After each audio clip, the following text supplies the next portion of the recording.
ध्रुव यार, मैं खुद भी बहुत परेशान हूँ। जब से सुना है मैं तो अजीब सी हो गई। क्यों, क्या हो गया? इतनी परेशान क्यों हो टूअल? इतने अच्छे लड़के की जिंदगी खराब हो रही है। इतनी सी उम्र में वो बाप बन जाएगा। गुस्सा आ रहा है मुझे तो।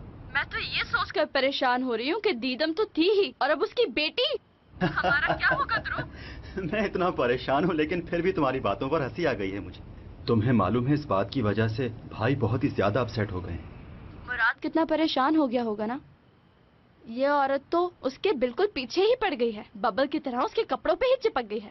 बिल्कुल ठीक कह रही हो, ये तो भाई से बिल्कुल चिपक के रह गई है। हर थोड़े दिन में कोई ना कोई मसला खड़ा कर देती है। वैसे टूअल, तुम्हें क्या लगता है कि ये बात सच हो सकती है या नहीं? जैसी कंडीशन उस दीदो की है आजकल, वो तो सब कुछ खा जाती है। मुझे लगता है वो वाकई प्रेग्नेंट है। अगर ये सच है तो सामने आ जाएगा, क्योंकि ये बात ऐसी नहीं है कि ज्यादा दिनों तक छुपी रहे। बस फिर अब तो एक ही काम हो सकता है।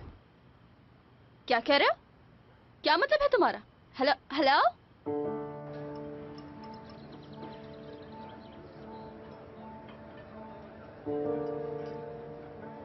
पता है आज मुझे बहुत बुरा लगा। मुराद ने आज मेरे साथ बहुत बुरा बिहेव किया।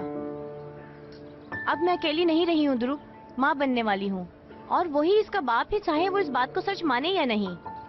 मैं यही पूछना चाह रहा हूँ तुमसे, ये बात सच भी है या नहीं? मेरे जितने भी टेस्ट हुए सब पॉजिटिव आए हैं। ये रिपोर्ट्स रुको रुको, देखो हमें कुछ और टेस्ट करवाने होंगे कंफर्म करने के लिए। हाँ ठीक है, कोई मसला नहीं, करवा लेते हैं। तुम अकेले नहीं, इस बार हॉस्पिटल मैं भी साथ चलूंगा। क्यों?